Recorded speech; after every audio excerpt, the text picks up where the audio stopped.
Hello students, मैं राजेश कुमार साहू आप सभी को आपके अपना YouTube channel Sharada coaching centre में स्वागत करता हूं। माय डियर, आज मैं आप लोगों के लिए लेकर आया हूं एक नया टॉपिक, एक नया वीडियो। टॉपिक का नाम है प्रेजेंट परफेक्ट टेंस। इसके पहले मैंने प्रेजेंट इंडेफिनिट टेंस और present continuous tense already video बना रखा है, जाकर जरूर देखिएगा। टोटल 12 टेंस मुझे सिखाना है, प्रेजेंट का 4, पास्ट का 4 और फ्यूचर का 4, जिसमें मैं ये जो बना रहा हूँ प्रेजेंट परफेक्ट टेंस, ये तीसरा टेंस बता रहा हूँ मैं आपको। तो देखिए, मैंने पहले भी बताया था कि जब हिंदी को अंग्रेजी में ट्रांसलेट करना होगा तो बहुत सारे सेंटेंस के बीच में आपको समझना होगा कि ये कौन सा टेंस है, ये प्रेजेंट इंडेफिनिट है कि प्रेजेंट कंटिन्यूअस है कि प्रेजेंट परफेक्ट है, प्रेजेंट परफेक्ट कंटिन्यूअस है कि पास्ट इंडेफिनिट है कि पास्ट कंटिन्यूअस है। तो आपको समझना होगा कि कौन सा टेंस है। तो टेंस को समझने के लिए मैंने यहां पर आप लोगों के लिए पहचान लिखा हूं कि कैसे हम पहचानेंगे कि यह प्रेजेंट परफेक्ट टेंस है, कैसे पहचानेंगे कि प्रेजेंट इंडेफिनिट टेंस है, कैसे पहचानेंगे कि प्रेजेंट कंटिन्यूअस टेंस है। वो सभी वीडियो में, सभी टेंस में मैंने आप लोगों के सुविधा के लिए, समझने में आसान हो इसके लिए पहचान मैंने लिखा है। और आज मैं आप लोगों को बताने जा रहा हूं कि प्रेजेंट परफेक्ट टेंस की पहचान क्या है, कैसे मैं समझूंगा कि प्रेजेंट परफेक्ट टेंस है। तो देखिए, दिया हुआ है जिस हिंदी क्रिया के अंत में, क्रिया के अंत में, ठीक है, क्रिया के अंत में चुका है, चुकी है, चुके हो, लगा रहे या ये ई के साथ है, हो, हूं लगा रहे, ऐसे वाक्य को प्रेजेंट परफेक्ट टेंस कहते हैं। एग्जाम्पल में लेके दिया, वह बाजार जा चुका है, ये जाना क्रिया है, उसके साथ देखिए चुका है। यहां पर लिखा वह आम खा लिया है, खाना क्या है, वर्ब है, या के साथ है, खा लिया है। आप एक साथ इसको समझिए, खा लिया यानी या के साथ है दिया हुआ है, तो हम समझ जाएंगे कि ये प्रेजेंट परफेक्ट टेंस है। सिंपल भाषा में समझिए, जिस क्रिया के अंत में चुका है, चुकी है, चुके हो लगा रहे, अथवा या ये ई के साथ है, हो, हूं लगा रहे, ऐसे वाक्य को प्रेजेंट परफेक्ट टेंस कहते हैं। यह हुआ पहली बात। अब आपने पहचान लिया कि प्रेजेंट परफेक्ट टेंस है, ठीक है। अब दूसरा पहचानना आपको क्या है कि कौन सा सेंटेंस है। जैसे आप लोग सब जानते हैं कि सेंटेंस 5 प्रकार का होता है। कौन कौन सा? तो affirmative sentence, interrogative, imperative, optative, exclamatory sentence, ये आप सब जानते हैं। लेकिन माय डियर, मैं आप लोगों को बताना चाहूंगा कि टेंस के अनुसार सेंटेंस चार प्रकार का होता है। कौन कौन? Positive sentence, negative sentence, interrogative और इंट्रोगेटिव प्लस नेगेटिव सेंटेंस। क्यों पहचानना जरूरी है कि कौन सा सेंटेंस है? इसीलिए कि प्रत्येक सेंटेंस का अपना अपना एक स्ट्रक्चर है, अपना एक फॉर्मूला है। या पॉजिटिव का स्ट्रक्चर क्या है? सब्जेक्ट, देखिए सब्जेक्ट, उसके साथ क्या मैंने लगाया? हैज और हैव, ये इसको हम लोग कहते हैं हेल्पिंग वर्ब। वर्ब का थर्ड फॉर्म क्या होता है? V1, V2, V3। मैं आपको बता दूं, जैसे मान लीजिए गो हो गया V1, तो वेंट हो गया V2 और गॉन हो गया V3।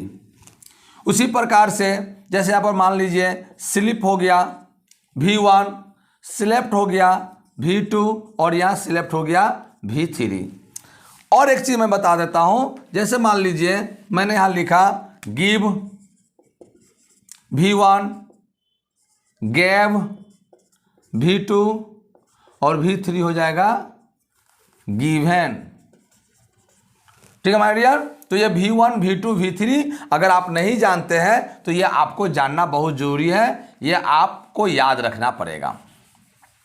तो यहां हो गया आपका V3 प्लस ऑब्जेक्ट। और ऑब्जेक्ट क्या है? जैसे देखिए, वह बाजार जा चुका है, यह बाजार हो गया ऑब्जेक्ट, और दूसरा सेंटेंस में आम हो गया ऑब्जेक्ट। अब बोलेगा ऑब्जेक्ट कैसे है, कैसे हम समझेंगे ये ऑब्जेक्ट है। इसके लिए मैं इस वीडियो में नहीं बता रहा हूं क्योंकि वीडियो बहुत लंबी हो जाएगी। प्रेजेंट इंडेफिनिट टेंस वाली वीडियो आप जरूर देखिए, उसमें मैंने बताया है कि सब्जेक्ट किसे कहते हैं, वर्ब किसको कहते हैं और ऑब्जेक्ट किसको कहते हैं, उस वीडियो में मैं बता चुका हूं। इसलिए अब मैं आगे ना बताते हुए अब मैं नेक्स्ट पॉइंट पर जाता हूं। पॉजिटिव का मैंने ये स्ट्रक्चर बताया, नेगेटिव का स्ट्रक्चर ये है सब्जेक्ट, हैज और हैव, साथ में नॉट, ये हुआ नेगेटिव। वर्ब का थर्ड फॉर्म ऑब्जेक्ट। इंट्रोगेटिव में हैज और हैव पहले लगा देंगे, सब्जेक्ट, उसके बाद वर्ब का third form object. Interrogative plus negative में हैज और हैव, हेल्पिंग वर्ब को पहले लेंगे, उसके बाद सब्जेक्ट लेंगे, उसके बाद नॉट लेंगे, फिर वर्ब का थर्ड फॉर्म लेंगे, उसके बाद ऑब्जेक्ट लेंगे। तो यह हुआ पॉजिटिव, नेगेटिव, इंट्रोगेटिव और इंट्रोगेटिव प्लस नेगेटिव। अब आ जाइए कि आप बात हो जाता है कि सर यहां हैज और हैव कहां लगेगा, हैज कहां लगेगा हैव, दोनों तो एक सेंटेंस में लगाएंगे नहीं, कोई एक ही लगेगा, या तो हैज लगेगा या तो हैव लगेगा, ठीक है।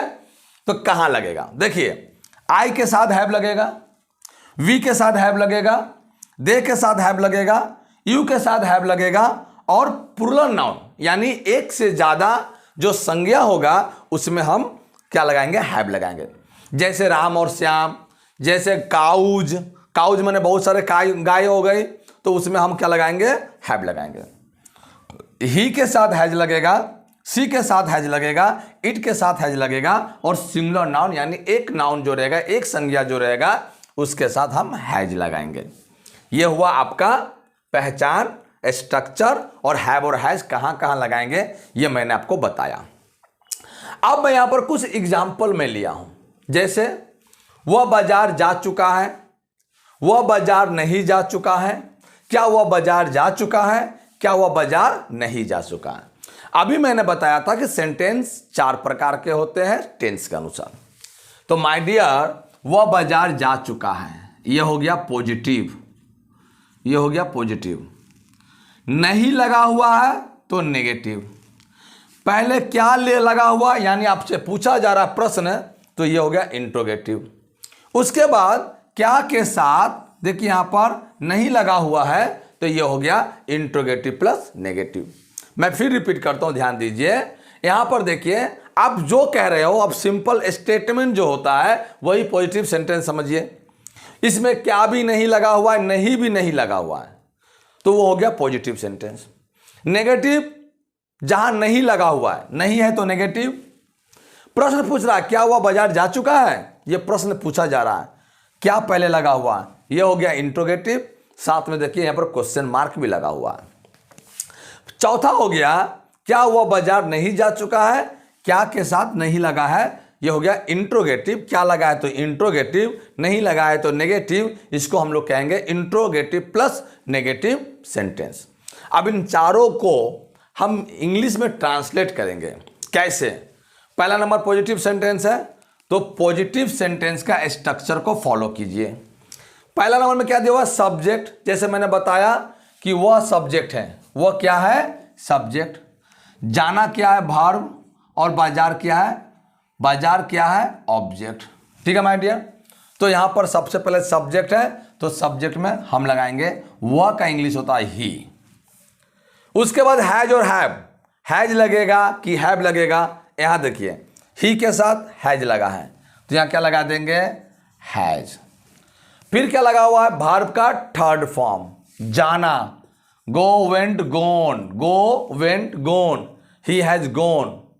कहां जा रहा है, बाजार, he has gone to market. यह हो गया आपका पॉजिटिव सेंटेंस का ट्रांसलेट इंग्लिश से, हिंदी से इंग्लिश में। अब 2 नंबर में आइए नेगेटिव। नेगेटिव का स्ट्रक्चर ये देखिए, सब्जेक्ट, सब्जेक्ट है आपका ही, हैज लगेगा ही के साथ हैज लगा दिए, नॉट लगेगा नॉट लगा दिए, वर्ब का थर्ड फॉर्म लगेगा गोन लगा दिए, ऑब्जेक्ट लगेगा टू मार्केट लगा दिए। तो सेंटेंस क्या बना अपना, he has not gone to market. Number 3 interrogative sentence. Interrogative में आइए पहले हैज और हैव, चूंकि वह है ही है तो ही के साथ हैज लगता है, तो पहले हैज लगाइए। उसके बाद सब्जेक्ट ही लगेगा, वर्ब का थर्ड फॉर्म लगेगा, उसके बाद object he has, he gone to market. Number 4 में आ जाइए, क्या वह बाजार नहीं जा चुका है, यानी इंट्रोगेटिव प्लस नेगेटिव। तो इंट्रोगेटिव प्लस नेगेटिव में यहाँ क्या लगेगा, पहले हैज और हैव, तो यहाँ पर पहले हैज लगेगा, फिर ही लगेगा सब्जेक्ट, फिर नॉट लगेगा, फिर वर्ब का थर्ड फॉर्म होगा टू मार्केट ऑब्जेक्ट। ये हो गया माय डियर आपका हिंदी से इंग्लिश में ट्रांसलेट। आप इसे तब तक लिखिए, फिर मैं और आगे बता रहा हूं कि इसके अलावा और कैसे हम समझेंगे कि यह जो टेंस है यह प्रेजेंट परफेक्ट टेंस है, यह मैं आपको बताने वाला हूं। तब तक इसे आप नोट डाउन कीजिए। तो माय डियर आप देखिए, अब एक दूसरा तरीका मैं बताने जा रहा हूं जिससे हम समझ पाएंगे कि यह प्रेजेंट परफेक्ट टेंस है। कैसे? प्रेजेंट परफेक्ट का प्रयोग ऐसी स्थिति हेतु भी किया जाता है जिनमें कार्य अभी अभी पूर्ण होने का बोध होता है। जैसे मान लीजिए कोई काम आपने किया और ऐसा लगा कि वो काम अभी तुरंत वो काम समाप्त हुआ है, वो काम अभी अभी तुरंत हम उस काम को किए हैं। तो ऐसे कंसेप्ट वाले शब्दों में भी, सेंटेंस में भी आप प्रेजेंट परफेक्ट टेंस को यूज कर सकते हैं। जैसे देखिए शी हैज, पहला नंबर देखिए, पहला नंबर पहचानेंगे कैसे, अगर इंग्लिश में लिखा हुआ रहे। जैसे मान लीजिए ये एक सेंटेंस इंग्लिश में दिया है, अब हम कैसे समझेंगे कि ये कौन सा टेंस है। पहला नंबर हैज, देखिए हैज लगा हुआ है। पहला नंबर देखिए हेल्पिंग वर्ब पकड़िएगा, हर टेंस का हेल्पिंग वर्ब अलग अलग होता है। तो हैज लगा, और मैंने इसके पहले स्ट्रक्चर जो बताया हूं उसमें मैंने बताया है ना कि हैव और हैज का प्रयोग होता है, प्लस साथ ही साथ वर्ब का थर्ड फॉर्म। तो देखिए कंप्लीटेड, कंप्लीटेड ये हुआ वर्ब का थर्ड फॉर्म। तो हैज लगा हुआ मिला हमको, वर्ब का थर्ड फॉर्म मिल गया, हम समझ जाएंगे कि ये प्रेजेंट परफेक्ट टेंस है। लेकिन बीच में एक जस्ट भी लगा हुआ है, देखिए ये एक जस्ट भी है। तो आप इसको क्लू वर्ड भी समझ सकते हैं कि जस्ट का मतलब होता है अभी अभी। तो आज she has just completed her work, वह अभी तुरंत अभी अभी वो अपना काम पूरा की है। एक नंबर। दूसरा नंबर में भी देखिए हैज लगा है, जस्ट लगा है और अराइव्ड, देखो वर्ब का थर्ड फॉर्म लगा है। बेसिक रूप से आपको यह समझना है कि अगर कोई सेंटेंस में हैज और हैव लगा हुआ हो, साथ में वर्ब का थर्ड फॉर्म यूज किया हुआ हो, तो वो आपको प्रेजेंट परफेक्ट टेंस समझना पड़ेगा। वह सेंटेंस जो है प्रेजेंट परफेक्ट टेंस होगा। और जस्ट इसलिए लगा क्योंकि जस्ट इस बात को बताता है कि वो काम अभी समाप्त हुआ है, अभी अभी समाप्त हुआ है। तो यह हुआ एक नंबर पॉइंट कि हम और कैसे समझेंगे कि ये प्रेजेंट परफेक्ट टेंस है। आइए दूसरा नंबर में, प्रेजेंट परफेक्ट का प्रयोग ऐसे कार्यों में किया जाता है जो पास्ट में पूर्ण हो चुका है, पूरा हो गया है, लेकिन समय का पता नहीं चलता है। मान लीजिए हमने 1 घंटा पहले हमने अपना काम समाप्त किया, 1 घंटा पहले जो काम कर लिए वो तो पास्ट हो गया, यानी काम को मैंने पास्ट टाइम में पूरा किया, लेकिन सेंटेंस को पढ़कर ऐसा पता नहीं चलेगा कि वो काम कब समाप्त हुआ। इस कंडीशन में भी हम प्रेजेंट परफेक्ट टेंस का प्रयोग करते हैं। फॉर एग्जाम्पल आई हैव, देखिए हैव लगा है, कंप्लीटेड माई वर्क, मैंने अपना काम पूरा किया है, मैं अपना काम पूरा कर चुका हूं। भैया कब किए पता है, कब किए? इस सेंटेंस में आपको इस सेंटेंस को पढ़ने से कहीं भी आपको समय का ज्ञात हो रहा है कि ये काम अभी समाप्त हुआ, कि 2 घंटा पहले हुआ, कि 10 मिनट पहले हुआ, पता तो नहीं चला। ऐसे सेंटेंस में भी हम प्रेजेंट परफेक्ट टेंस का प्रयोग करेंगे। इसके बाद देखिए यहां पर मैं और एक एग्जांपल में दिया हूं, he has eaten all the fruits. ये भी, इसमें भी आपको समय का पता नहीं चल रहा है कि उसने अपना सारा फल जो है खा लिया, वो सब फल खा लिया, पर कब खाया मालूम चला? 2 घंटा पहले खाया, 10 मिनट पहले खाया, अभी खाया, पता चला? नहीं पता चला। तो ऐसे सेंटेंस में भी हम प्रेजेंट परफेक्ट टेंस का प्रयोग करेंगे। और सबसे मजे की चीज बताता हूं मैं, अब एक ऐसा वर्ड जिस वर्ड को देखकर हम समझ जाएंगे कि ये प्रेजेंट परफेक्ट टेंस है या नहीं है। लेकिन एक चीज आप लोग के कंफ्यूजन होगा, जैसे मैंने यहां ऑलवेज बताया, ऑलवेज देखिए जो मैंने ऑलवेज बताया, बोलिएगा सर आप प्रेजेंट परफेक्ट में भी ऑलवेज बताएं, आप जो है प्रेजेंट इंडेफिनिट में भी ऑलवेज बताएं। जो आप वीडियो अगर देखे होंगे मेरे वाला, उसमें भी मैंने बताया है कि ऑलवेज देखकर हम ये पता लगाएंगे कि कौन सा टेंस है, तो प्रेजेंट इंडेफिनिट टेंस। फिर आप बोलोगे सर आप वहां भी बताएं ऑलवेज, ऑलवेज देखकर हम प्रेजेंट इंडेफिनिट को पता लगा लेंगे। आप यहां भी ऑलवेज दिखा रहे हैं, यहां भी ऑलवेज को दिखाकर आप प्रेजेंट परफेक्ट को पता लगाने के लिए कह रहे हैं, तो कैसे लगाएंगे, कैसे समझेंगे कि वो प्रेजेंट इंडेफिनिट है और कैसे समझेंगे कि ये पास्ट प्रेजेंट परफेक्ट टेंस है। तो माय डियर, वहां अगर ऑलवेज होगा, वहां अगर ऑलवेज होगा, जैसे सपोज मान लीजिए अगर मैं लिखता हूं she always helps the poor, और मैं अगर यहां लिखता हूं they have always answered my letter, मैं यहां पर दिखला रहा हूं, देखिए एक चीज को देखिए, और यहां पे मैंने लिखा है एग्जांपल में दे have always answered my letters. अब देखिए यहां पर दोनों में ही मैंने ऑलवेज लगाया, देखिए यहां भी मैंने ऑलवेज लगाया और यहां भी मैंने ऑलवेज लगाया। तो दोनों में जब ऑलवेज है तो मैं कैसे समझूंगा कि कौन प्रेजेंट इंडेफिनिट है और कौन प्रेजेंट परफेक्ट है। तो my dear, she always helps the poor, देखिए सी लगा हुआ है थर्ड पर्सन का सिंगुलर नंबर, और वर्ब में एस लगा है, देखिए एस और ईएस लगा है। मैंने क्या बताया था प्रेजेंट इंडेफिनिट टेंस में, कि प्रेजेंट इंडेफिनिट टेंस में मैं बताया था कि थर्ड पर्सन सिंगुलर नंबर कर्ता के क्रिया में एस या ईएस लगाते हैं। तो माय डियर, यहां वर्ब में एस या ईएस लगा हुआ है, इससे आप समझ जाएंगे कि प्रेजेंट इंडेफिनिट टेंस है। दूसरा नंबर, यहां ऑलवेज तो है, लेकिन देखिए यहां हेल्पिंग वर्ब हैव भी लगा हुआ है और यहां वर्ब का थर्ड फॉर्म भी लगा हुआ है, तो हम इसको देखकर समझेंगे कि हमारा प्रेजेंट परफेक्ट टेंस है। समझे माय डियर? मैं आशा करता हूं कि आपको मैं समझा पाया हूं। चले आइए अब नेक्स्ट।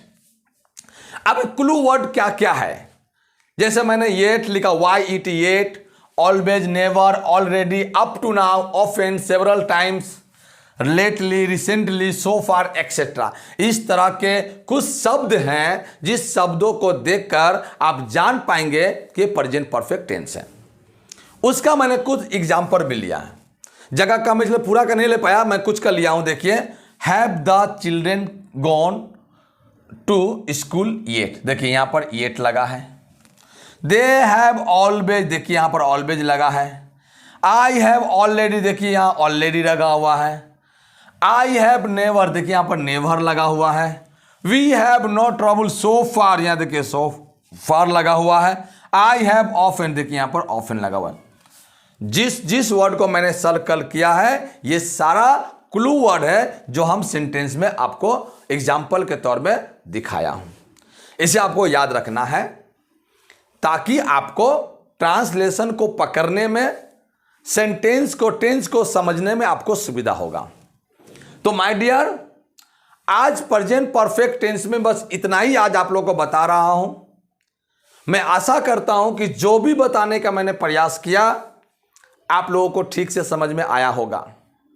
और फिर मैं इस वादे के साथ मैं आज आपसे विदा लेता हूं कि अगले वीडियो में, नेक्स्ट वीडियो में फिर एक नया टॉपिक के साथ आपके सामने मैं हाजिर होऊंगा।